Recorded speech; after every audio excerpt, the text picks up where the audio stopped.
The 12 Dancing Princesses by Jade Maître. The king had 12 daughters. They did credit to him.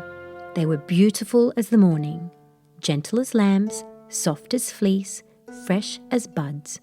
They were laughing and happy children, all 12 of them.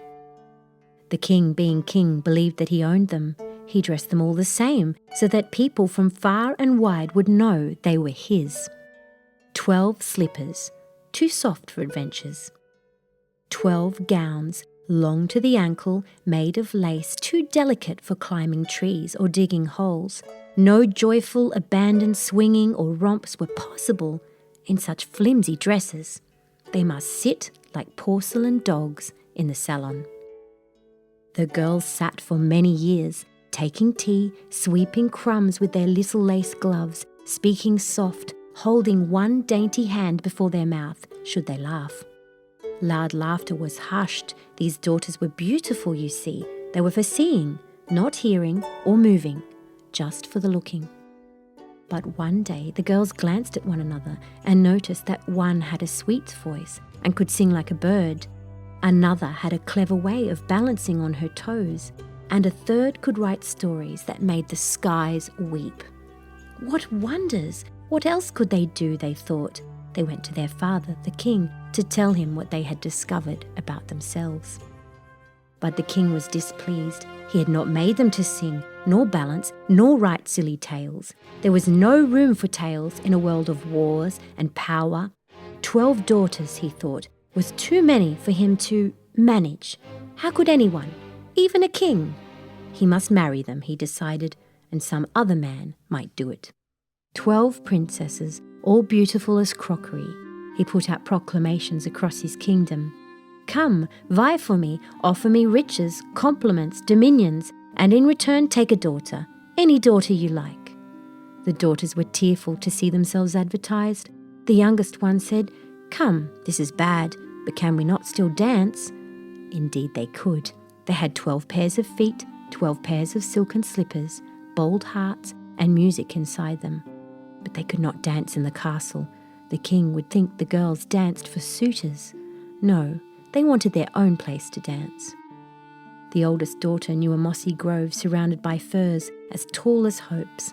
The second daughter knew plants and knew which ones might send the guards to sleep. The third daughter knew the hour when their father would stop writing furious, futile threats to neighbouring kingdoms late at night, as he liked to, and his head would droop and he would finally fall flat, snoring on his desk. The fourth girl stayed awake for such a moment, then crept from bed to bed. Wake up, she said. The 12 girls put on party gowns, diaphanous gauze, pale blue and floating like rose kisses on their knees, silken slippers, hair curled and ribboned, skin anointed with citrus and other fine scents. Where hearts thudding, lips whispering, those girls snuck from their room, and by the light of the waxing moon, they danced. All night they danced. How they danced! The king was not suspicious when he saw how joyful his daughters were. He did not notice anything about the girls except whether their hair was done and whether they wore a gentle downward gaze as they curtsied to suitor after suitor.